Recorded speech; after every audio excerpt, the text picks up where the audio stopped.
Peter y Anna, Edimburgo, Escocia, 1996.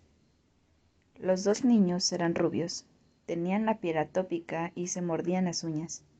Eso era todo lo que tenían en común Peter y Anna, más allá de una madre que siempre llegaba tarde. Eran los últimos alumnos que esperaban en la puerta del colegio. Él estaba sentado en las escaleras con su habitual actitud pasivo-agresiva. Ella sujetaba con fuerza las correas de su mochila y se mantenía en pie como un soldado. Ninguno la saludó con especial alegría al subir el coche. Miró a sus hijos por el espejo retrovisor. Lo siento mucho, chicos.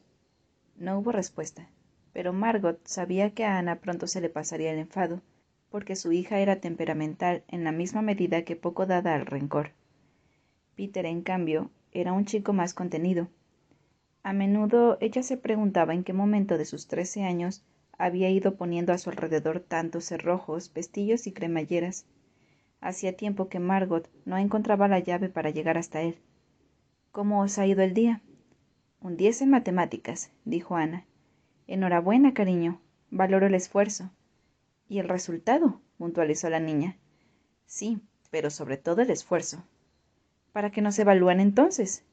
—Peter, cielo, ¿algo que compartir? —No —contestó el aludido. —Eso ya es algo —dijo Ana. —Cállate, pesada —gruñó Peter—. No llames pesada a tu hermana. Él sopló hacia arriba para apartarse ese flequillo cobrizo que casi le tapaba los ojos y que, pese a la insistencia de Margot, se negaba a cortarse. No es un insulto, es lo que es. He leído que hay hermanos que pueden llegar a compartir solo un 35% de material genético. Espero que sea nuestro caso, comentó Ana. Seguro que Peter salió más a papá. Quizá hasta también acabe en la cárcel como él. Ana. Margot pisó el freno con fuerza.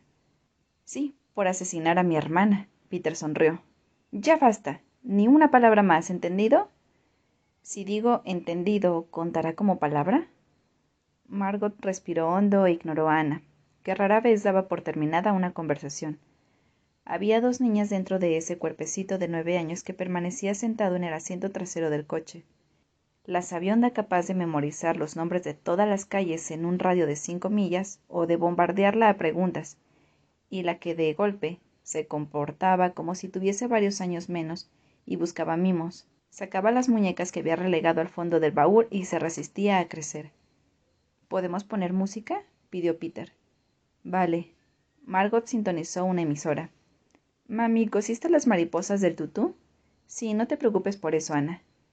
La noche anterior se había quedado despierta de madrugada para coser las pequeñas mariposas al ceñido corpiño rosa, y allí, mientras daba una torpe puntada tras otra, se había preguntado si las demás madres de la clase de ballet también habrían acabado el martes de la misma forma, agotadas y rememorando aquellos días lejanos en los que todo era fácil y la vida pesaba menos.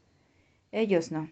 Margot apostaba la mano derecha a que pocos padres estaban al tanto de las puñeteras mariposas del tul, y los imaginaba roncando en la cama, mientras sus mujeres lo dejaban todo a punto para el día siguiente. En la obra de teatro de Margot ni siquiera había un hombre al que poder reclamarle su parte de responsabilidad. Bueno, existir existía, pero había sido un error. Pero nunca había dado la talla. Pero su ausencia era insalvable. Pero los niños lo llamaban papá, como llamaban cartero al tipo pelirrojo que abría el buzón cada día. Pero era mejor así. —¿Es necesario que baje del coche? Peter resopló. —No, quédate. Estacionó a 2 calles de la Academia de Ballet. Venga, Ana, coge la bolsa. Las dos se encaminaron hacia el edificio. En los vestuarios se afanó en quitarle la ropa, recogió las medias entre sus dedos y le pidió que metiese el pie dentro. No debería ayudarla a vestirse. Podía oír en su cabeza la voz de la tutora de Ana. Los niños tienen que ser autónomos. En ocasiones añadía, no les estamos haciendo ningún favor al bañarlos, vestirlos o prepararles la mochila, sino que mermamos su independencia. Margot estaba de acuerdo con las ideas de la tutora. En teoría, claro. En la práctica era otra cosa. Cuando al caer la noche Peter no había hecho los deberes, aún tenía que preparar los almuerzos, y Ana aparecía en escena para preguntarle algo como ¿en el mundo hay más estrellas de mar o estrellas en el cielo? A Margot le importaba poco la autonomía.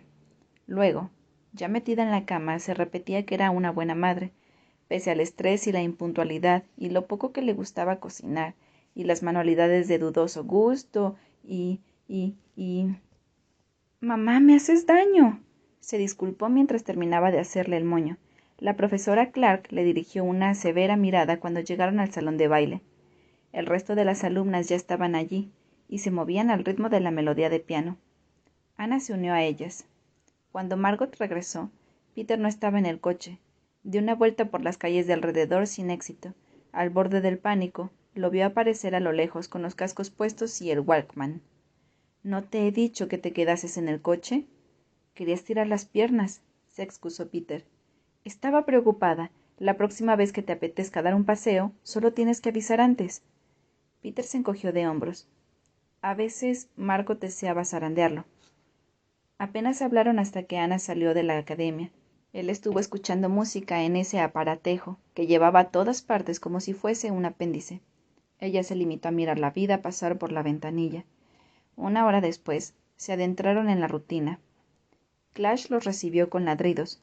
Peter dio un portazo tras meterse en su habitación. Ana siguió contando en susurros.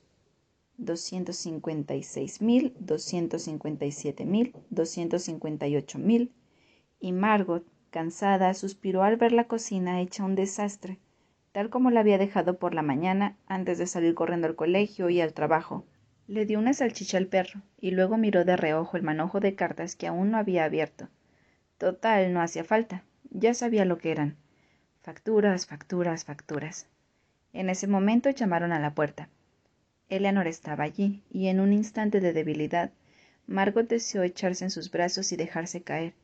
Se hizo a un lado para permitirle el paso, y siguió hasta la cocina el andar grácil de la mujer de mediana edad, que la miró y le dijo: «Tú ocúpate de la cena de los niños. Yo fregaré». Margot sonrió agradecida. Eleanor se arremangó. ¿Quién es Eleanor?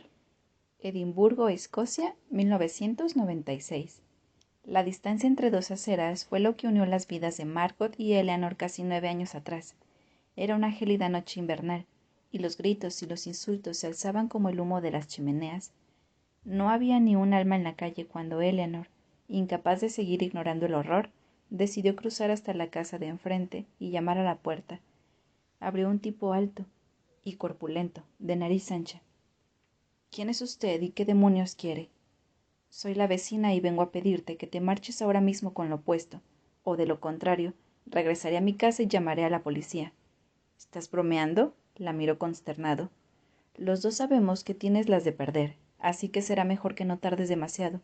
Reconozco que la paciencia no es una de mis virtudes». Él escupió a un lado de la acera y maldijo, pero se fue poco después. Ella decidió adentrarse en aquella casa que nunca antes había pisado. Oía el llanto de un bebé y también a un niño que no dejaba de repetir: «Mami, mami, mami». La mujer era solo silencio. La encontró de pie en el salón, mientras intentaba consolar en vano a la más pequeña. Apenas tendría 20 y tantos años. Le sangraba el labio. Un cenicero de cristal estaba hecho añicos a los pies del sofá. Eleanor necesitó tomar aire. Se agachó cerca del niño. «¿Cómo te llamas?» «Peter». «¿Y cuántos años tienes?» «4». «¿Me enseñas tu habitación? Así mamá podrá dormir a tu hermana. ¿Te parece? Puedes dejarme ver tus juguetes o, si lo prefieres, te leo un cuento. ¿Te gustan los cuentos?» «Sí». «Pues vamos». Lo cogió de la mano y subieron las escaleras para ir al dormitorio, que era austero y gris. Nada que ver con las habitaciones infantiles que Eleanor había visto hasta entonces. Consiguió que se metiese en la cama y se inventó un cuento sobre una chica, un príncipe malvado y una dragona guardiana. Cuando se durmió regresó al salón. Ya no se oía a la bebé. Su vecina estaba agachada recogiendo los cristales. «Deja eso y dime dónde tienes el botiquín». «No es necesario, estoy bien». Tenía la mirada huidiza, como un cervatillo delante de los faros de un coche. «Gracias por todo». «Me llamo Eleanor Kerr. Vivo justo enfrente, en la casa que tiene un buzón de color amarillo limón, y no me iré hasta que me dejes curarte». Nunca supo si la joven accedió porque no tenía fuerzas para seguir luchando o si, en cierto modo, estaba deseando que alguien le tendiese la mano. Al verla sentada, poco después en una de las sillas de la cocina, con la barbilla levantada hacia la bombilla que pendía del techo y las manos inertes sobre el regazo, Eleanor pensó que nunca había visto a un ser humano tan vulnerable, bello y necesitado de ternura. Le limpió la herida con mucho cuidado. Tengo entendido que te llamas Margot, o eso dice el vecino de al lado, que siempre se entera de todo. ¿Os mudasteis el mes pasado? Sí. ¿Lo de hoy ocurre a menudo? No. Este juego nunca se gana mintiendo. ¿Acaso se gana de alguna manera? No es fácil. Nadie dice que lo sea. Deberías irte a casa con tu familia. Mi marido murió. Un accidente. ¿Tienes hijos? Eleanor negó con la cabeza y dijo: llamemos a la policía. No. Piensa en los niños. No me lo pongas más difícil. Dame una buena razón. No tengo a nadie más. Ahora me tienes a mí. Le caían las lágrimas por las mejillas. Con un pañuelo de papel, Eleanor se las secó una a una. Se miraron en silencio, cómplices. Se mirarían de esa misma forma muchas otras veces a lo largo de los años. Cedric Stone, Edimburgo, Escocia, 1996. La luz declinante entraba por la ventana de la habitación y bañaba los escasos muebles y un triángulo del suelo. Graham seguía hablando, aunque Cedric no lo estaba escuchando. Todo le parecía palabras vacías, páramos infinitos que se extendían hasta el horizonte. Aquella mañana se sentía cansado, pero no era solo por culpa de la enfermedad que mermaba sus fuerzas. Estaba cansado de sí mismo, cansado de la vida, cansado de estar cansado. Con aire ausente contemplaba el anillo que sostenía entre los dedos, aquel amuleto que le había dado suerte tiempo atrás, bajo los fogonazos de artillería que cubrían el cielo. Papá, ¿me estás escuchando? Es importante. Lo siento, ahora no es un buen momento. Nunca lo es, y tengo que reunirme con los socios de la empresa, explicarles la situación, reestructurarlo todo antes de ejecutar los cambios que... Cedric miró a su hijo con dureza.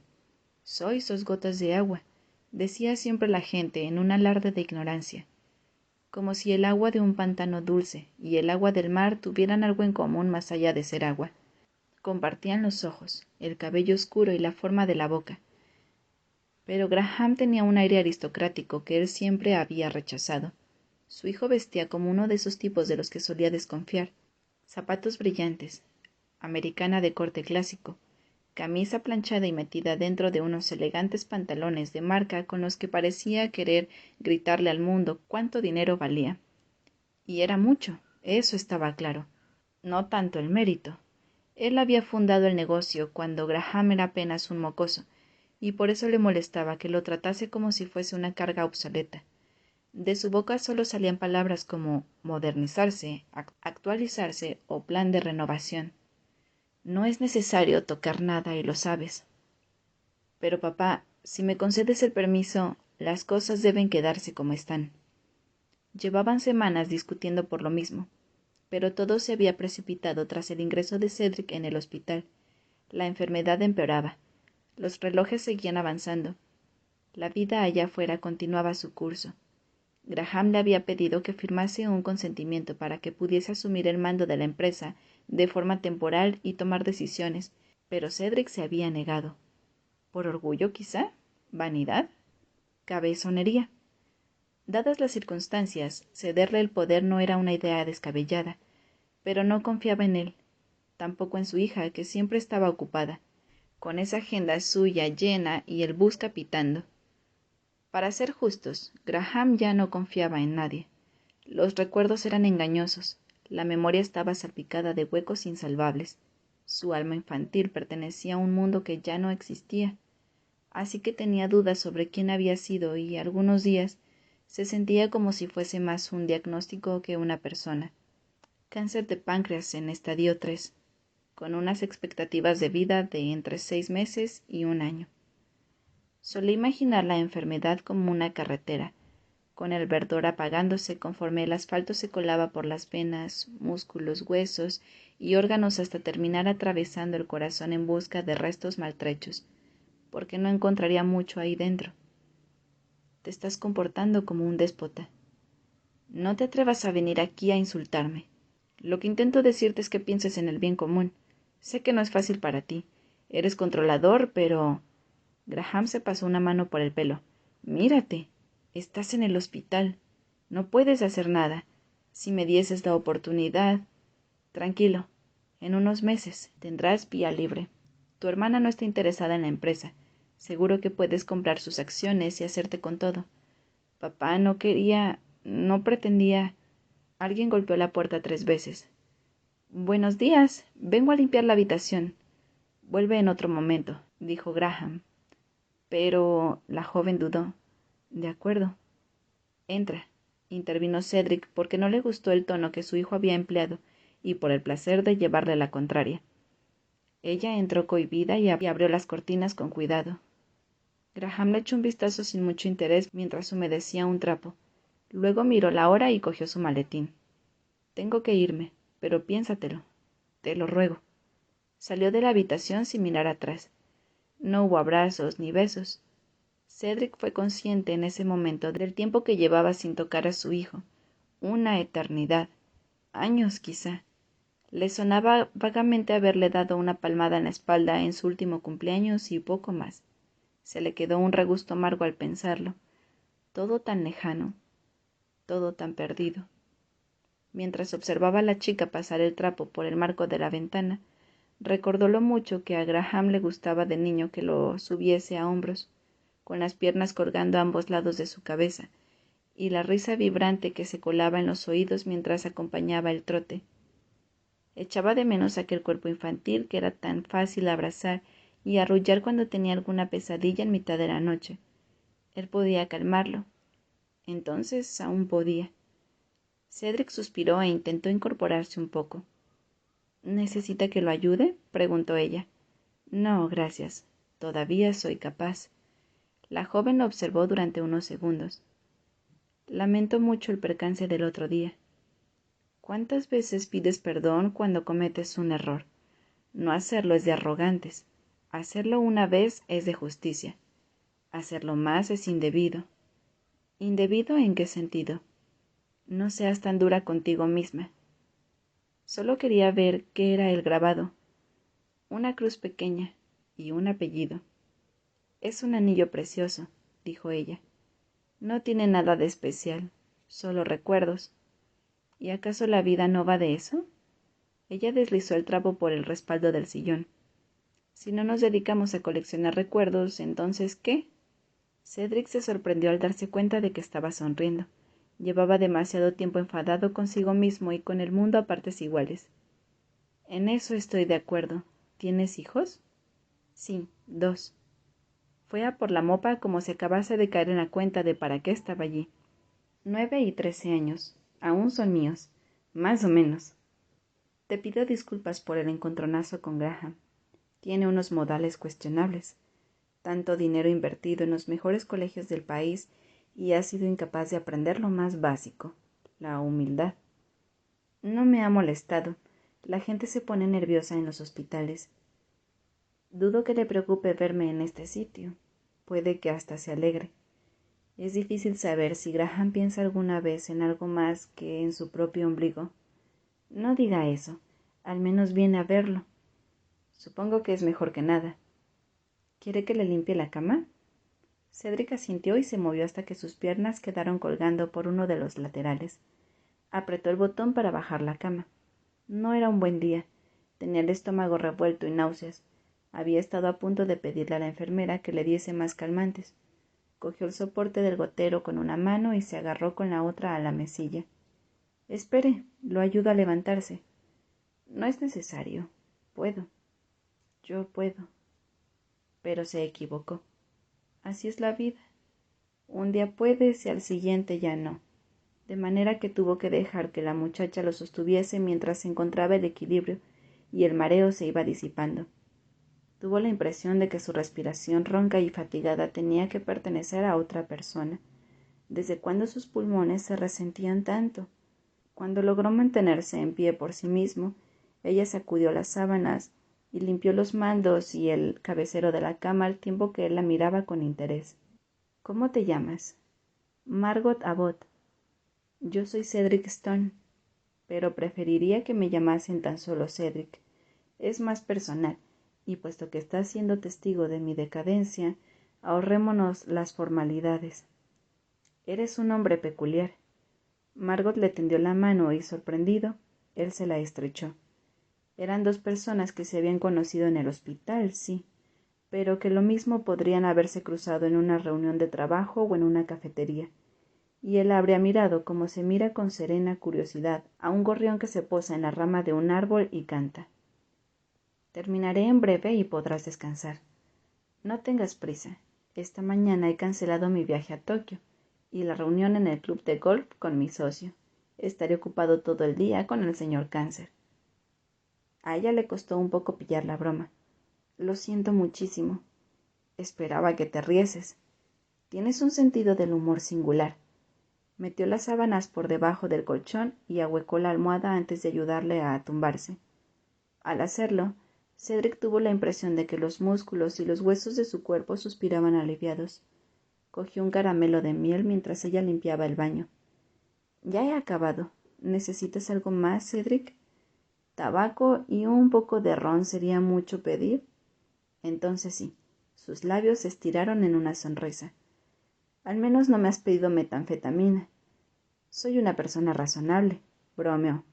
La puerta de la habitación se cerró con un chasquido. El silencio volvió. Un largo, ininterrumpido y sencillo silencio. La canción que lo había acompañado durante los últimos días, desde que habían decidido ingresarlo, a pesar de que tan solo le estaban dando un tratamiento paliativo. Respiró hondo. Luego cerró los ojos y pensó en Graham y en el abismo que los separaba, en Blair y su obsesión por la productividad, en Amy y la magia, en John y su sonrisa torcida, en Jane y aquella mirada que le había atravesado el corazón.